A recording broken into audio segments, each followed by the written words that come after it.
Sejam bem-vindos ao Compilando Sucesso, onde cada linha de código aproxima você do futuro da tecnologia. Olá, pessoal! Que alegria ter todo mundo aqui reunido para mais uma aula. Aqui é o professor Alex Silva e um prazer enorme guiar nossa turma por mais essa jornada de muito aprendizado. Antes da gente mergulhar no conteúdo, eu já vou pedir para quem está assistindo deixar aquele like bacana, seguir o nosso canal e, importantíssimo, ativar o sininho de notificações para não perder absolutamente nenhum conteúdo novo que a gente posta por aqui, beleza? Bom, para quem está acompanhando sabe que esse é o nosso segundo vídeo de uma série incrível de 4 aulas baseada nos conceitos de Python estruturado. No nosso primeiro encontro, a gente desvendou os mistérios da decisão e repetição em Python. A gente entendeu direitinho como os laços e as condicionais ditam o fluxo do código, lembram? Pois bem, hoje nós vamos dar um passo além. Daremos continuidade à nossa série falando de um assunto que é um verdadeiro divisor de águas na vida de qualquer programador: o uso de subprogramas em Python. É agora que a gente começa a organizar o nosso código de um jeito muito mais profissional. Então, preparem as anotações, porque a aula vai ser intensa e cheia de detalhes. E para ninguém se perder, vamos passar rapidinho pelo mapa da nossa aula de hoje. Nós vamos cobrir 5 tópicos fundamentais. Número 1, subprogramas. Número 2, parâmetros, procedimentos e funções.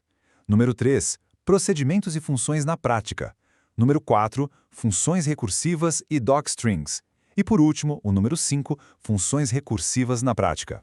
Chega de enrolação, vamos direto para o nosso tópico número 1, subprogramas. Para a gente começar a criar aplicações mais complexas, a gente precisa aprender a dividir para conquistar. O que são esses tais de subprogramas? Em Python, a gente chama os subprogramas carinhosamente de funções. Pensa comigo numa analogia bem simples do nosso cotidiano. Imagina uma montadora de carros gigantesca. Essa fábrica não faz o carro todo em um único galpão misturado, certo? Ela tem departamentos especializados. Existe um departamento lá no canto que só serve para pintar as portas. Esse departamento é o nosso subprograma. Ele é um bloquinho isolado que realiza uma tarefa super específica dentro de um programa bem maior.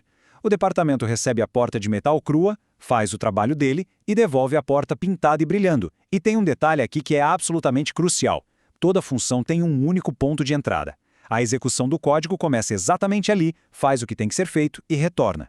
Usar essas funções mantém o nosso código limpo, extremamente organizado e, o melhor de tudo, reutilizável. A gente escreve uma vez e usa quantas vezes quiser. E para entender isso ainda melhor, a gente precisa olhar para o ciclo de vida de uma função, que é praticamente uma coreografia do processador. Tudo sempre começa com a definição. É nesse primeiro passo que a gente escreve o nome da função e o que ela vai fazer. É como se a gente estivesse escrevendo o manual de instruções daquele departamento da fábrica. O segundo passo é a chamada. É o momento exato em que o programa principal diz: "Ei, função, começa a trabalhar agora!" E aí a gente chega no passo 3, que é o pulo do gato, a execução. Prestem muita atenção nisso, porque quando a função é chamada, o programa principal é temporariamente suspenso. Ele fica ali congeladinho, esperando a função terminar. O foco total do computador vai para a função. Depois que ela faz toda a mágica dela, entramos no quarto e último passo, o retorno. A função devolve o controle para o programa principal, que simplesmente descongela e retoma a sua execução exatamente da linha onde tinha parado. É uma sincronia perfeita. Entendido esse fluxo básico, vamos avançar para o nosso tópico 2, parâmetros, procedimentos e funções. Agora a gente precisa entender como é que esses blocos isolados conversam entre si e como eles recebem a matéria-prima para trabalhar. Uma função geralmente precisa de dados de fora para fazer o seu cálculo. E existem basicamente 2 formas do programa entregar esses dados para ela. A primeira opção é usar variáveis globais, que são aquelas variáveis que ficam soltas pelo código, visíveis para todo mundo. Mas, pessoal, falando como programador, isso não é nada seguro.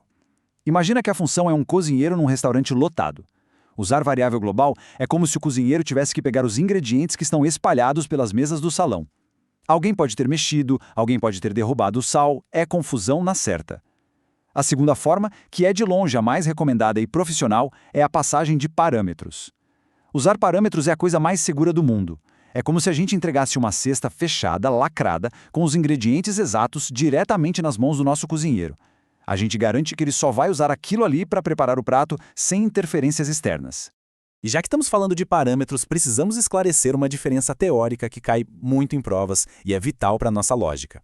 A diferença entre parâmetros formais e parâmetros reais. O parâmetro formal é aquele que a gente digita lá no cabeçalho, na hora que estamos criando, definindo a função. Voltando para a nossa analogia da cozinha, o parâmetro formal é a receita escrita no papel.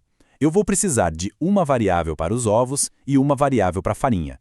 Ponto. É só o espaço reservado. Já os parâmetros reais, que a gente também chama muito de argumentos, são os valores concretos, os dados de verdade que a gente passa no momento da chamada da função. São os 2 ovos físicos e a xícara de farinha real que a gente coloca em cima da bancada na hora que vai efetivamente cozinhar. Formal é a definição, real é a execução. Agora, dando uma olhadinha no aspecto mais amplo da computação, a gente tem uma classificação histórica bem interessante. Na teoria da ciência da computação, os subprogramas são divididos em 2 grandes grupos: procedimentos e funções.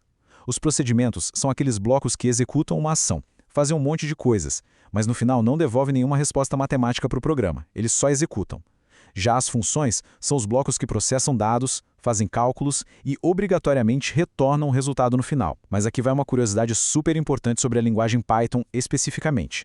Em Python, a gente não usa palavras diferentes para criar um ou outro. A gente usa sempre a mesma estrutura. A diferença é que, se você criar uma função em Python e não colocar o comando de retornar algo, ela, debaixo dos panos, vai se comportar exatamente como um procedimento.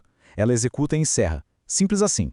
A teoria é maravilhosa, mas programação se aprende digitando, não é verdade? Então vamos para o tópico 3, procedimentos e funções na prática. Vamos analisar esse trecho de código que está aparecendo aqui. Temos a definição de uma função muito útil chamada calcula IMC, que serve para calcular o índice de massa corporal. Logo ali em cima, na primeira linha, entre os parênteses do nome da função, a gente vê as palavras peso e altura. Esses aí são os nossos parâmetros formais. São as gavetinhas vazias esperando os dados chegarem. O código faz a continha matemática lá dentro e pronto. Agora, olha lá na última linha, na hora de fazer a chamada da função. A gente escreveu calcula IMC 70, 175. Esses números, 70 e 175, são os nossos parâmetros reais, os famosos argumentos. Na hora que o código roda, o valor 70 viaja e cai certinho dentro da variável peso, e o valor 175 viaja e cai dentro da variável altura. Fica bem didático ver como as coisas se conectam, né? Agora, vamos olhar para esse segundo exemplo, que traz 2 conceitos novos de uma vez só. Essa é a função taxímetro. Notem que ali no cabeçalho, o parâmetro chamado multiplicador está escrito como multiplicador igual a 1. Isso é sensacional, é o que chamamos de parâmetro padrão.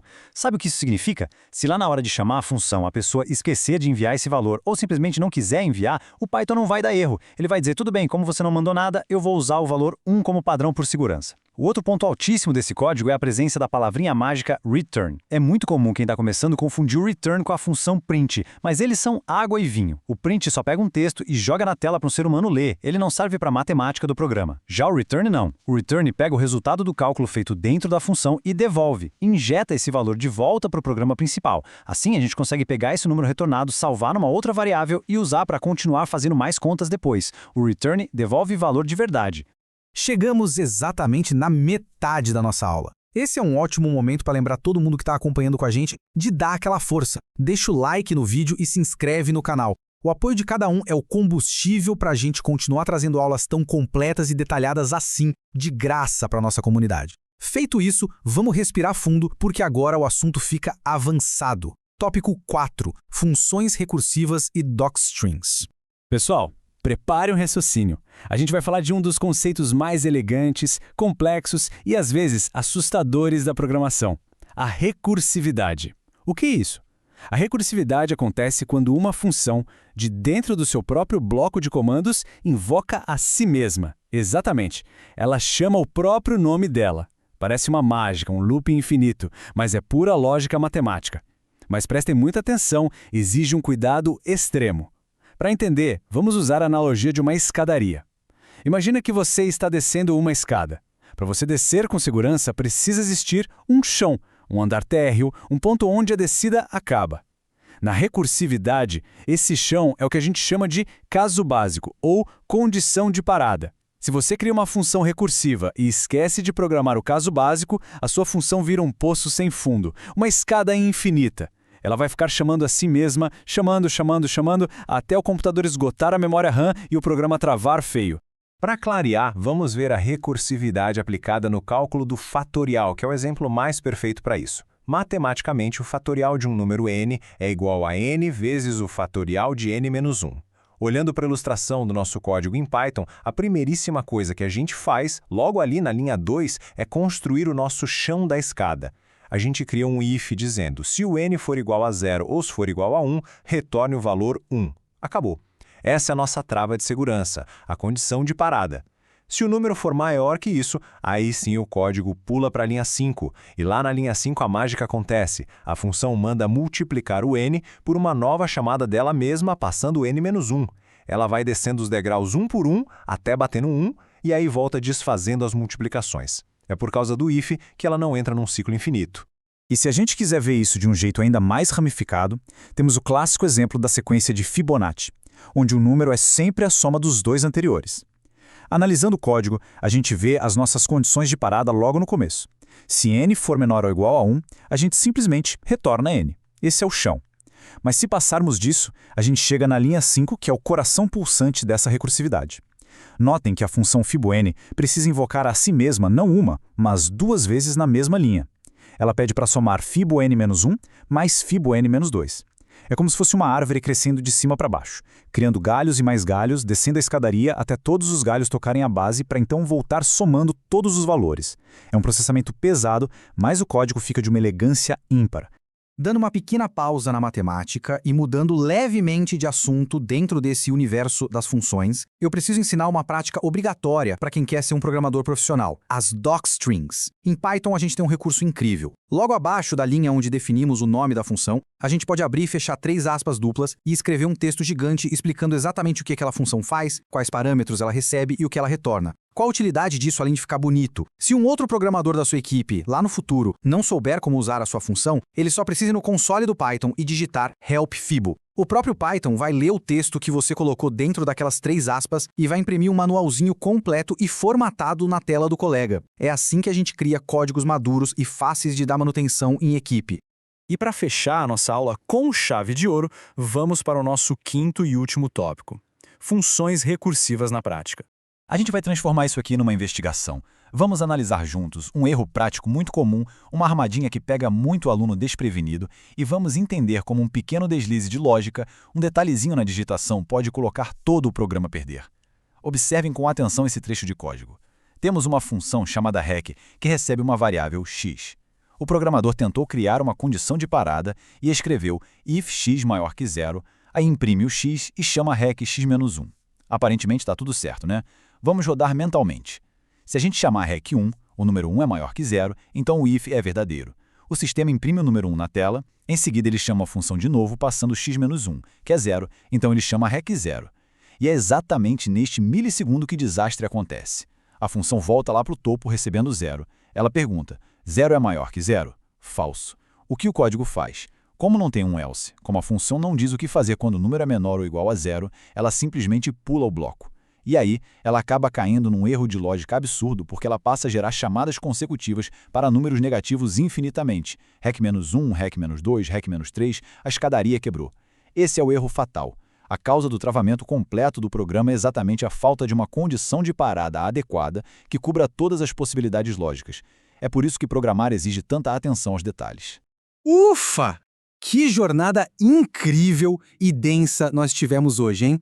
Para amarrar todo esse conhecimento e ninguém sair daqui com dúvida, hoje nós vimos que a modularização usando subprogramas é como organizar os departamentos de uma fábrica, mantendo o código limpo e reutilizável.